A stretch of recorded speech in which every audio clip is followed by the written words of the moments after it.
ത്രിയേക ദൈവ തിരുനാമത്തിന് മഹത്വമുണ്ടാകട്ടെ. കർത്താവിൽ പ്രിയരെ, ദൈവശബ്ദത്തിന് കാതോർക്കാം. തുറന്ന മനസ്സോടെ ദൈവം നമ്മോട് സംസാരിക്കുന്ന സത്യങ്ങളെ ഉൾക്കൊള്ളാൻ നമുക്ക് തയ്യാറാകാം. ദൈവവുമായിട്ടുള്ള വ്യക്തിപരമായ കൂട്ടായ്മ ആചരണത്തെക്കുറിച്ചാണ് ഇന്ന് എനിക്ക് നിങ്ങളോട് സംസാരിക്കാനുള്ളത്. നമ്മൾ ഈ ലോകത്ത് ജീവിക്കുമ്പോൾ നമ്മളൊക്കെ സാമൂഹിക ജീവികളാണെന്ന് നമുക്കറിയാം. പരസ്പരമുള്ള ഒരു കൂട്ടായ്മ ബന്ധം എല്ലാ മേഖലകളിലും നമുക്ക് തമ്മിലുണ്ട്. ഈ കൂട്ടായ്മ ബന്ധമില്ലാതെ ജീവിക്കുക അസാധ്യമാണ്. കുടുംബജീവിതം എന്ന് പറയുന്നത് തന്നെ ഒരു കൂട്ടായ്മയുടെ അനുഭവമാണെന്നുള്ളത് നമുക്കറിയാമല്ലോ. ഭാര്യ, ഭർത്താവ്, മക്കൾ എന്ന ഒരു കൂട്ടായ്മയിലാണ് പലപ്പോഴും നമ്മളെല്ലാവരും ജീവിക്കുന്നത്. അതുപോലെ തന്നെ ഇനി കുടുംബസ്ഥനല്ല എങ്കിൽ പോലും സമൂഹത്തിലൊരു കൂട്ടായ്മ നമുക്കുണ്ടാകണം. സഭ വാസ്തവത്തിൽ ഒരു കൂട്ടായ്മ തന്നെയാണെന്നുള്ളത് നമുക്കറിയാം. അപ്രകാരം ജീവിതത്തിൽ വിവിധ തരം കൂട്ടായ്മ ബന്ധങ്ങളിലാണ് നമ്മളുടെ ജീവിതം, മനുഷ്യൻ്റെ ജീവിതം ദൈവം തന്നെ വിഭാവന ചെയ്തിരിക്കുന്നത്. അങ്ങനെയാണ് ദൈവം മനുഷ്യനെ സൃഷ്ടിച്ചപ്പോഴും മനുഷ്യന് ഒരു കൂട്ടായ്മ അനുഭവം ആവശ്യമാണ് എന്നുള്ളൊരു ബോധ്യം ദൈവത്തിനുണ്ടായിരുന്നു.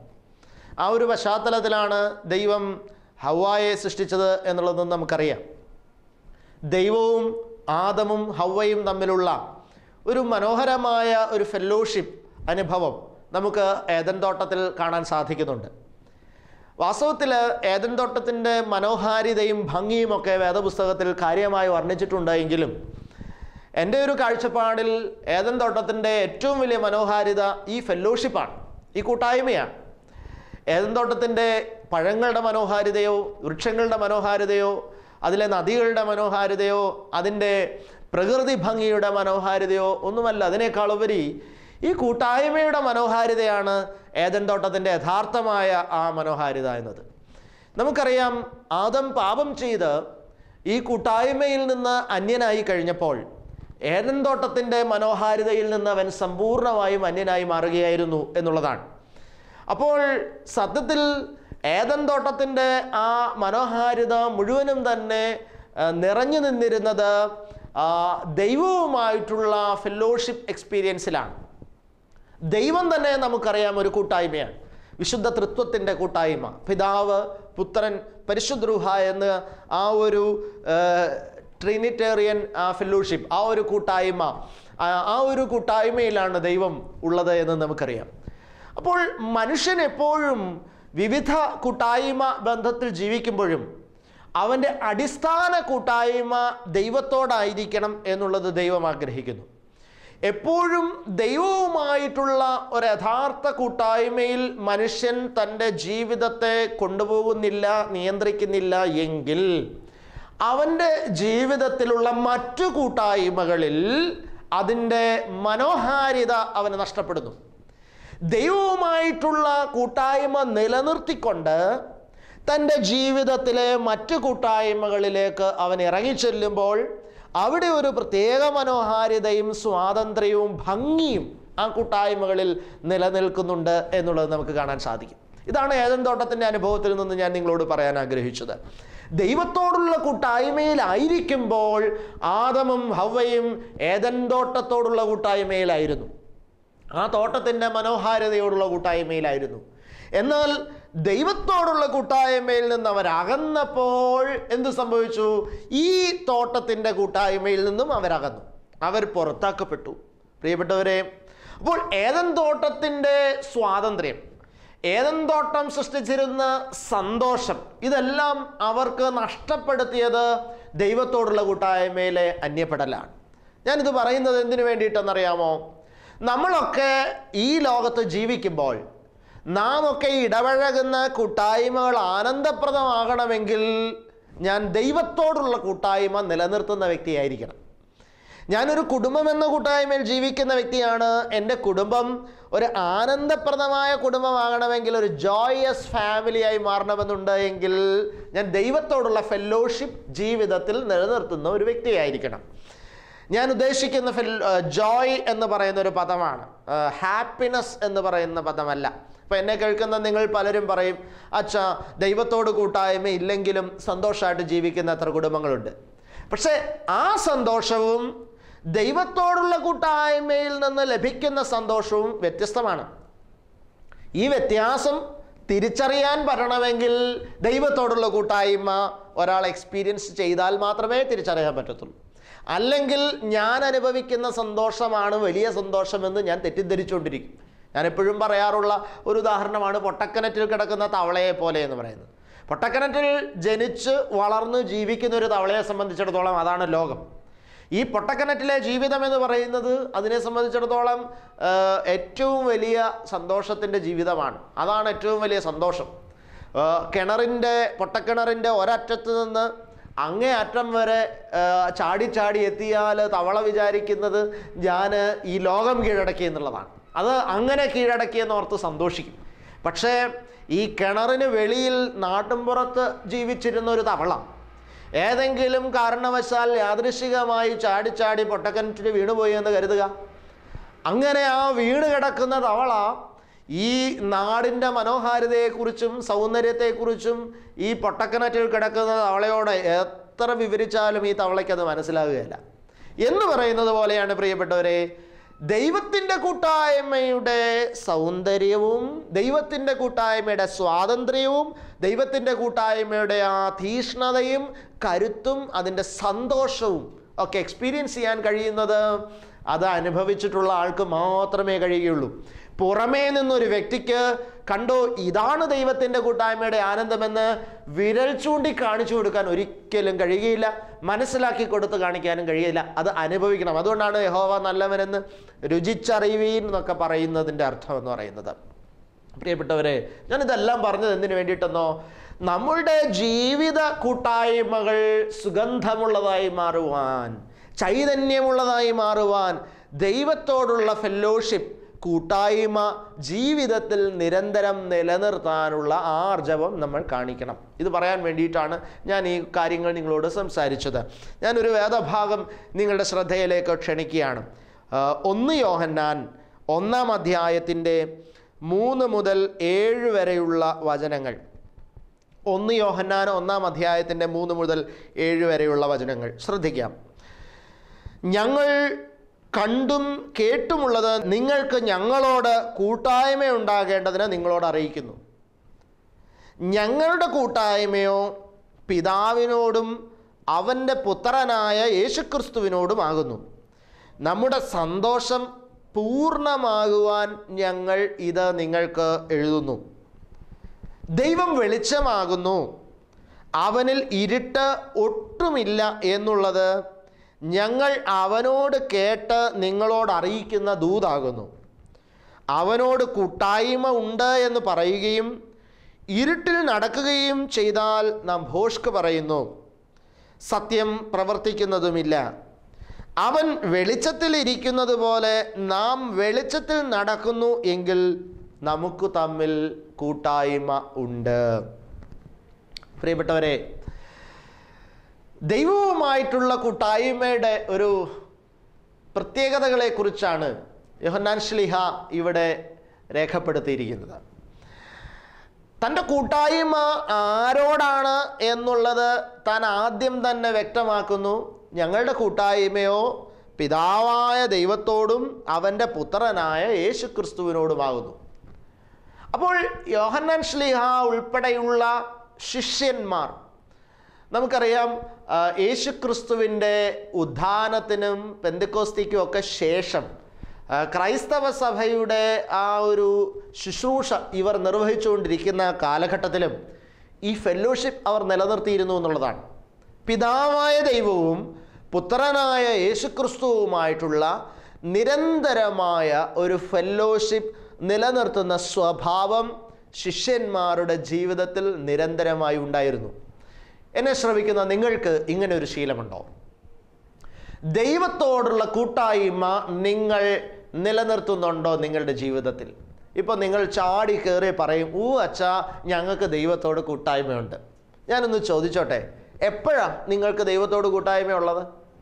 എന്ത് കൂട്ടായ്മയുണ്ടെന്നാണ് നിങ്ങൾ പറയുന്നത്? അത് അച്ഛാ ഞങ്ങൾ നടക്കുന്ന വഴിക്കും പോകുന്ന വഴിക്കും ഒക്കെ ദൈവമേന്നൊരു ചിന്ത ഞങ്ങളുടെ ഉള്ളിലുണ്ട്. അതെ, നടക്കുന്ന വഴിക്കും പോകുന്ന വഴിക്കും ഒക്കെ ദൈവമേ എന്നുള്ള ചിന്തയുള്ളതൊന്നും ദൈവത്തോടുള്ള കൂട്ടായ്മ ആചരണം അല്ല. അത് മനസ്സിലാക്കണം. ഇപ്പം ഞാൻ ഉദാഹരണം പറഞ്ഞാൽ, എനിക്ക് ഇപ്പോൾ കേരളത്തിൻ്റെ മുഖ്യമന്ത്രിയെ എനിക്കറിയാം. പക്ഷേ കേരളത്തിൻ്റെ മുഖ്യമന്ത്രിക്ക് എന്നെ അറിയുകയില്ല. ഞാൻ നടക്കുന്ന വഴിക്കും പോകുന്ന വഴിക്കും ഒക്കെ കേരളത്തിൻ്റെ മുഖ്യമന്ത്രിയുടെ ചിത്രങ്ങൾ പല സ്ഥലങ്ങളിലും വെച്ചിട്ടുള്ളത് കാണാറുണ്ട്. അപ്പോഴൊക്കെ ഞാൻ കേരളത്തിൻ്റെ മുഖ്യമന്ത്രിയെ ഓർക്കാറുണ്ട്. ഞാൻ എല്ലാ ദിവസവും പത്രമെടുത്ത് വായിക്കുന്ന സമയത്ത് കേരളത്തിൻ്റെ മുഖ്യമന്ത്രിയുടെ വിവിധ പരിപാടികളും വിവിധ പ്രഖ്യാപനങ്ങളും ഒക്കെ പത്രത്തിൽ ഞാൻ കാണാറുണ്ട്. അപ്പോഴൊക്കെ ഞാൻ അദ്ദേഹത്തെ ഓർക്കാറുണ്ട്. പക്ഷേ ഞാൻ കേരളത്തിൻ്റെ മുഖ്യമന്ത്രിയെ ഞാൻ പല സന്ദർഭങ്ങളിലും പല കാരണങ്ങളാലും ഓർക്കാറുണ്ട് എന്നുള്ളത് കൊണ്ട് എനിക്ക് അദ്ദേഹവുമായിട്ട് കൂട്ടായ്മയുണ്ട് എന്നുള്ളത് അതുകൊണ്ട് അർത്ഥമാക്കുന്നില്ല. അദ്ദേഹമായിട്ട് കൂട്ടായ്മയുണ്ടെങ്കിൽ ഞാൻ അദ്ദേഹത്തെ ഓർത്തത് കൊണ്ട് മാത്രം കാര്യമില്ല. അദ്ദേഹത്തിന് എന്നെ അറിയുക പോലുമില്ല. ഞാനെന്ന വ്യക്തിയെ അദ്ദേഹത്തിന് യാതൊരു പരിചയമില്ല. ഞങ്ങൾ തമ്മിൽ ഒരിക്കൽ പോലും കണ്ടിട്ട് പോലും ഇല്ല. അപ്പോൾ എങ്ങനെ എനിക്ക് അദ്ദേഹത്തോട് കൂട്ടായ്മയുണ്ടെന്ന് പറയാൻ പറ്റും? ഞാൻ അദ്ദേഹത്തോടൊപ്പം ഇരിക്കുന്നൊരു വ്യക്തിയാണ്. എന്നാൽ ഈ മുഖ്യമന്ത്രിയുടെ പേഴ്സണൽ സെക്രട്ടറിയെ എടുക്കാം. ഈ മുഖ്യമന്ത്രിയുടെ പേഴ്സണൽ സെക്രട്ടറി രാവും പകലും അദ്ദേഹത്തിൻ്റെ ഓഫീസ് സന്ദർഭങ്ങളിലുമൊക്കെ അദ്ദേഹത്തോട് നിരന്തരമായി സംവദിക്കുന്നു. ഈ ഓഫീസ് സെക്രട്ടറിക്കും കേരളത്തിൻ്റെ മുഖ്യമന്ത്രി അറിയാം. അദ്ദേഹത്തിൻ്റെ പേഴ്സണൽ സെക്രട്ടറിക്ക് കേരളത്തിൻ്റെ മുഖ്യമന്ത്രി അറിയാം. അവർ തമ്മിൽ കൂട്ടായ്മയുണ്ട് എന്ന് പറഞ്ഞാൽ ശരിയാണ്. കാരണം ആ പേഴ്സണൽ സെക്രട്ടറി മുഖ്യമന്ത്രിയോട് സംസാരിക്കുന്നു, മുഖ്യമന്ത്രി അതിന് മറുപടി കൊടുക്കുന്നു, ഇദ്ദേഹം അങ്ങോട്ട് സംസാരിക്കുന്നു, അദ്ദേഹം ഇങ്ങോട്ട് സംസാരിക്കുന്നു, ഇവർ തമ്മിൽ കാര്യങ്ങൾ ചർച്ച ചെയ്യുന്നു, തീരുമാനങ്ങൾ എടുക്കുന്നു, ഇവർ ഒരുമിച്ച് പ്രഖ്യാപിക്കുന്നു, പല കാര്യങ്ങളും ഇവർ ഒരുമിച്ച്, എത്രയോ കാര്യങ്ങൾ ഇവർ ഒരുമിച്ച് ചെയ്യുന്നു. അതുകൊണ്ട് അവർ തമ്മിൽ ഫെലോഷിപ്പ് ഉണ്ട്. ശരിയാണ്.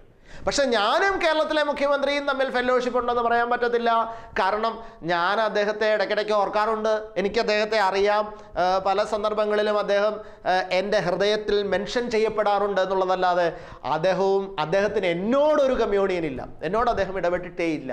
അപ്പോൾ അത് ഫെലോഷിപ്പ് അല്ല, അതൊരു റിമെമ്പറൻസ് മാത്രമാണ്, വെറും ഒരു ഓർമ്മ മാത്രമാണ്. എന്നാൽ ഫെലോഷിപ്പ് എന്ന് പറയുന്നത് രണ്ടു കൂട്ടരും ഒരുമിച്ചിരിക്കുകയും പരസ്പരം സംവദിക്കുകയും പരസ്പരം തീരുമാനങ്ങൾ എടുത്ത് നീങ്ങുകയും ഒക്കെ ചെയ്യുന്ന ഒരു ഘട്ടത്തിലാണ് അതിനെ ഫെലോഷിപ്പ്, കൂട്ടായ്മ എന്ന് പറയാൻ പറ്റത്തുള്ളൂ. നിങ്ങൾ നടക്കുന്ന വഴിക്കും പോകുന്ന വഴിക്കും ഒക്കെ ദൈവത്തെ ഓർക്കുന്നുണ്ടാകാം. പക്ഷേ അത് വെറുമൊരു റിമെമ്പറൻസ് മാത്രമാണ്, വെറുമൊരു ഓർമ്മ മാത്രമാണ്. അതൊന്നും കൂട്ടായ്മയല്ല, ഫെലോഷിപ്പ് അല്ല. ഫെലോഷിപ്പ് എന്ന് പറഞ്ഞാൽ നിങ്ങൾ ദൈവത്തോടൊപ്പം ഇരിക്കുകയും ദൈവത്തോട് നിങ്ങൾ സംസാരിക്കുകയും ദൈവം നിങ്ങളോട് സംസാരിക്കുകയും ദൈവത്തിൻ്റെ ഹൃദയത്തിലുള്ളത് നിങ്ങൾ അറിയുകയും നിങ്ങൾ തമ്മിൽ പരസ്പരം ഒരു കമ്മ്യൂണിയൻ ഉണ്ടാവുകയും ദൈവം പറയുന്നതിനെ നിങ്ങൾ അനുസരിക്കുകയും ഒക്കെ ചെയ്യുന്നൊരു ജീവിതശൈലി നിങ്ങൾക്കുണ്ടെങ്കിൽ നിങ്ങൾ ഒരു ഫെലോഷിപ്പ് ഉള്ള വ്യക്തിയാണ് എന്ന് പറയാൻ കഴിയും. ചില ആളുകൾ പറയും, അച്ഛാ ഞങ്ങൾക്ക് ദൈവത്തോട് കൂട്ടായ്മയുണ്ട്, ഞങ്ങൾ ഒത്തിരിയും പ്രാർത്ഥിക്കുന്ന ആളാണ്. ഈ അടുത്ത കാലത്ത് ഒരു വ്യക്തി ധ്യാനത്തിന് വന്ന ഒരു വ്യക്തിയെ പരിചയപ്പെട്ടു. അയാൾ ഏകദേശം 1.5 മണിക്കൂറോളം എല്ലാ ദിവസവും പ്രാർത്ഥിക്കുന്ന ആളാണ്. പക്ഷെ അദ്ദേഹം എൻ്റെ അടുത്ത് ഷെയർ ചെയ്ത അദ്ദേഹത്തിൻ്റെ പ്രാർത്ഥനാ വിഷയം വളരെ സങ്കടകരമാണ്. അദ്ദേഹം ഷെയർ ചെയ്ത പ്രാർത്ഥനാ വിഷയം അദ്ദേഹത്തിൻ്റെ ഭൗതികമായ കുറേ കാര്യങ്ങൾ നടക്കുന്നതിനെ കുറിച്ചാണ്. അദ്ദേഹത്തിൻ്റെ കൃഷി മേഖലകളിൽ അദ്ദേഹത്തിന് വിജയം കിട്ടണം, അദ്ദേഹം ഇൻവെസ്റ്റ് ചെയ്തിരിക്കുന്ന ഫണ്ട് അദ്ദേഹത്തിന് നഷ്ടപ്പെടാതെ അതിന്മേൽ അദ്ദേഹത്തിന് നല്ല ലാഭം കിട്ടണം, അദ്ദേഹത്തെ മറ്റുള്ളവർ കൺസിഡർ ചെയ്യുന്നൊരു സാഹചര്യം ഉണ്ടാകണം, അദ്ദേഹത്തിന് നല്ല വരുമാനം ഉണ്ടാക്കി മക്കളെയൊക്കെ സഹായിക്കാനായിട്ട് പറ്റണം. അങ്ങനെ ശരിക്കും ദൈവത്തോട് ഫെലോഷിപ്പ് ഉള്ള ഒരു വ്യക്തിയിൽ നിന്ന് ഒരിക്കലും വരാൻ പാടില്ലാത്ത ആഗ്രഹങ്ങളാണ് ഈ മനുഷ്യൻ്റെ ഉള്ളിൽ നിന്ന് വരുന്നത്. യഥാർത്ഥത്തിൽ ക്രിസ്തുവുമായിട്ട് കൂട്ടായ്മയുള്ളൊരു വ്യക്തിക്ക് ഈ പറഞ്ഞ മേഖലകളൊന്നും ഒരാശങ്കയായിരിക്കുകയില്ല. ഇത് ഞാൻ ആ വ്യക്തിക്ക് വേണ്ടി ദൈവസന്നിധിയിൽ ഇരിക്കുമ്പോൾ എനിക്ക് വളരെ ക്ലിയറായിട്ട് മനസ്സിലാകുന്നുണ്ട്. വളരെ പ്രായമായൊരു മനുഷ്യനാണ്, ഏതാണ്ട് 74-75 വയസ്സുണ്ട്. ഈ മനുഷ്യൻ്റെ മക്കളെല്ലാം വെൽ സെറ്റിൽഡ് ആണ്. ഈ മനുഷ്യൻ ഇനി ഇങ്ങനെ പോയി കഷ്ടപ്പെട്ട് അധ്വാനിക്കേണ്ട ആവശ്യമില്ല, അതിൻ്റെ ഒരു ആവശ്യമില്ല. ദൈവം ഇദ്ദേഹം ഇപ്പം ചെയ്തുകൊണ്ടിരിക്കുന്ന ആ മേഖലയിൽ നിന്ന് വിഡ്രോ ചെയ്യാനാണ് ദൈവം ആഗ്രഹിക്കുന്നത്. പക്ഷേ ഇദ്ദേഹം പ്രാർത്ഥിക്കുന്നത് മുഴുവൻ ആ മേഖല വിജയിക്കാൻ വേണ്ടിയിട്ടാണ്. ആ മേഖലയിൽ ദൈവം ഇടപെടാൻ വേണ്ടിയിട്ടാണ് ഇദ്ദേഹം പ്രാർത്ഥിച്ചുകൊണ്ടിരിക്കുന്നത്. പ്രിയപ്പെട്ടവരെ, യഥാർത്ഥത്തിൽ എനിക്ക് മനസ്സിലായി അദ്ദേഹത്തിന് ദൈവത്തോട് കൂട്ടായ്മയില്ല. ഞാൻ അദ്ദേഹത്തെ കൺവിൻസ് ചെയ്യിക്കാൻ ശ്രമിച്ചു. ഇത്രയും പ്രായമായില്ലേ, അപ്പച്ചൻ ഇനി ഈ മേഖലകളിലൊന്നും കിടന്ന് കഷ്ടപ്പെടാൻ തമ്പുരാൻ ആഗ്രഹിക്കുന്നില്ല. അപ്പച്ചന് ആവശ്യത്തിന് സ്വത്തുണ്ട്, സമ്പത്തുണ്ട്, ജീവിക്കാനുള്ള സാഹചര്യങ്ങളുണ്ട്, മക്കളെല്ലാം വെൽ സെറ്റിൽഡാണ്. ഇനി അപ്പച്ചൻ ഇങ്ങനെ കിടന്ന് കഷ്ടപ്പെടാൻ ദൈവം ആഗ്രഹിക്കുന്നില്ല. അതുകൊണ്ടാണ് ആ മേഖലയിൽ അപ്പച്ചന് ഉയർച്ച ഉണ്ടാകാത്തത്. അപ്പച്ചനത് വിഡ്രോ ചെയ്യാം, അപ്പച്ചനതിൽ നിന്ന് പുറത്തേക്ക് ഇറങ്ങുക. ഇനിയുള്ള കാലം കർത്താവുമായിട്ടുള്ള ബന്ധത്തിൽ പറ്റുമെങ്കിൽ 4 പേരോട് യേശുവിനെ പങ്കുവെച്ചും സുവിശേഷം പങ്കുവെച്ചും ഒക്കെ ജീവിക്കാൻ ശ്രമിക്കാം. ലൈഫ് വളരെ സേഫാണല്ലോ, വേറെ ഒന്നിനും വേണ്ടി അലയേണ്ടതില്ലല്ലോ, ഉപജീവനത്തിന് വേണ്ടി അലയേണ്ടതില്ലല്ലോ, പെൻഷനൊക്കെ കിട്ടുന്നുണ്ട്, നല്ല വരുമാനമൊക്കെ അദ്ദേഹത്തിന്, ജീവിക്കാനുള്ള വരുമാനമൊക്കെ അദ്ദേഹത്തിനുണ്ട്. പ്രിയപ്പെട്ടവരെ, ഇത് പറഞ്ഞിട്ട് അദ്ദേഹത്തിന് അക്സെപ്റ്റ് ചെയ്യാൻ പറ്റുന്നില്ല. പക്ഷേ ഇതിനകത്തെ തമാശ എന്താണെന്ന് വെച്ചാൽ ഈ മനുഷ്യൻ എല്ലാ ദിവസവും 1.5 മണിക്കൂർ പ്രാർത്ഥിക്കുന്ന ആളാണ്. അപ്പോൾ ഈ പ്രാർത്ഥന എന്ന് പറയുന്ന ഒരു കാര്യം നടക്കുന്നുണ്ട്, പക്ഷെ കൂട്ടായ്മ നടക്കുന്നില്ല, ഫെല്ലോഷിപ്പ് ഇല്ല. ഇന്ന് ഞാൻ ധ്യാന കേന്ദ്രങ്ങളിൽ ഉൾപ്പെടെ അനേക സ്ഥലങ്ങളിൽ കാണുന്ന പ്രത്യേകതയാണ്, ഒരുപാട് പ്രാർത്ഥിക്കുന്ന ആൾക്കാരുണ്ട്. ചില ആൾക്കാർ 1.5 മണിക്കൂർ 2 മണിക്കൂർ, വെളുപ്പിനെ 4 മണിക്ക് എഴുന്നേറ്റ് നിന്ന് പ്രാർത്ഥിക്കുന്ന ആൾക്കാരുണ്ട്, മണിക്കൂറുകൾ പ്രാർത്ഥിക്കുന്ന ആൾക്കാരൊക്കെ ഉണ്ട് ചിലർ. പക്ഷേ ഇങ്ങനെ ഒരു റേഡിയോ പോലത്തെ പ്രാർത്ഥനയാണ് അവരെ നടക്കുന്നത്. ഒരു ചട്ടപ്രകാരമുള്ള കുറേ പ്രാർത്ഥന അവരെങ്ങ് ചൊല്ലിത്തീർക്കുവാണ്. ചിലർ അവരുടെ ആവശ്യങ്ങളെ പറഞ്ഞുകൊണ്ടാണ് പ്രാർത്ഥിച്ചുകൊണ്ടിരിക്കുന്നത്, അവരുടെ ആവശ്യങ്ങളും അവരുടെ സങ്കടങ്ങളും ഒക്കെ പറഞ്ഞ് ഇങ്ങനെ പ്രാർത്ഥിച്ചുകൊണ്ടിരിക്കുക. ഇതൊന്നും കൂട്ടായ്മയല്ല, ഇതൊന്നും കൂട്ടായ്മയല്ല. യഥാർത്ഥത്തിൽ ഈ ഒരു കൂട്ടായ്മ എന്ന് പറയുന്നത് എന്താണ്? ഞാൻ വളരെ ശാന്തമായി എൻ്റെ തമ്പുരാൻ്റെ മുന്നിലിരിക്കുകയാണ്, ഞാൻ ശാന്തമായി എൻ്റെ തമ്പുരാൻ്റെ മുന്നിലിരുന്ന് ദൈവത്തോട് ഞാൻ സംസാരിക്കുകയാണ്. എൻ്റെ ഉള്ളിൽ വരുന്ന ആശങ്കകൾ ഞാൻ എൻ്റെ കർത്താവിനോട് പറയുകയാണ്. കർത്താവ് അപ്പോൾ വചനത്തിൽ നിന്ന് എനിക്കതിന് വേണ്ട സൊല്യൂഷൻസ് എനിക്ക് തരികയാണ്. അല്ലെങ്കിൽ എന്നോട് നേരിട്ട് തന്നെ കർത്താവ് സംസാരിക്കും, എന്നോട് നേരിട്ട് സംസാരിക്കും. അത് നമുക്ക് മനസ്സിലാക്കാൻ കഴിയും. കർത്താവ് നമ്മളോട് ഓരോരുത്തരോടും പേഴ്സണലി സംസാരിക്കും. ആദമിനോട് ഏദൻ തോട്ടത്തിൽ കമ്മ്യൂണിക്കേറ്റ് ചെയ്തിരുന്ന ദൈവത്തിന് നിശ്ചയമായും മനുഷ്യനെ സൃഷ്ടിച്ചപ്പോൾ ഒരു കമ്മ്യൂണിക്കേഷൻ ഇല്ലാത്ത ഒരു അനുഭവമൊന്നും ആകാൻ ദൈവം ആഗ്രഹിച്ചിരുന്നില്ല. മനുഷ്യനെ സൃഷ്ടിച്ചിട്ട് ദൈവം ആദാമിനോട് സംസാരിച്ചിരുന്നുവെങ്കിൽ ഇന്ന് എന്നോടും നിങ്ങളോടും സംസാരിക്കാൻ ദൈവത്തിന് കഴിയും, ആ സ്വരം കേൾക്കാൻ നിങ്ങൾക്കും കഴിയും. പക്ഷെ എന്തുകൊണ്ടാണ് ഇപ്പോൾ അത് പറ്റാത്തതെന്നറിയാമോ? നിങ്ങൾ അവൻ്റെ സ്വരത്തിന് വേണ്ടി ശ്രദ്ധിക്കുന്നില്ല. നിങ്ങൾ റേഡിയോ ഓൺ ചെയ്തതുപോലെ പ്രാർത്ഥിച്ചുകൊണ്ടിരിക്കുക. നിങ്ങൾ റേഡിയോയോട് നമുക്ക് തിരിച്ചൊന്നും പറയാൻ പറ്റത്തില്ലല്ലോ, ഇല്ലേ? റേഡിയോ ഇങ്ങനെ നമ്മൾക്ക് കേൾക്കാൻ മാത്രമേ പറ്റത്തുള്ളൂ, തിരിച്ച് അങ്ങോട്ടൊന്നും റേഡിയോയോട് പറയാൻ പറ്റത്തില്ല എന്ന് പറയുന്നത് പോലെ നമ്മളിങ്ങനെ ദൈവത്തോട് പറഞ്ഞുകൊണ്ടേയിരിക്കുക. ദൈവത്തിൻ്റെ സ്വരം കേൾക്കുന്നില്ല, ഫെല്ലോഷിപ്പ് ഇല്ല, പ്രാർത്ഥന ഉണ്ട് എങ്കിലും കൂട്ടായ്മയില്ല.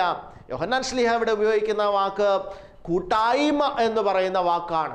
ആ കൂട്ടായ്മ ദൈവത്തോട് നിരന്തരമായി പുലർത്താനുള്ള ഒരു ധൈര്യം നമ്മളുടെ ജീവിതത്തിൽ നമ്മൾ പാലിക്കണം എന്നുള്ളതാണ് നാം ശ്രദ്ധിക്കേണ്ടത്. എന്നിട്ട് പറയുകയാണ്, ദൈവം വെളിച്ചമാകുന്നു, അവനിൽ ഇരുട്ട് ഒട്ടുമില്ല എന്നുള്ളത് ഞങ്ങൾ അവനോട് കേട്ട് നിങ്ങളോട് അറിയിക്കുന്ന ദൂതാകുന്നു.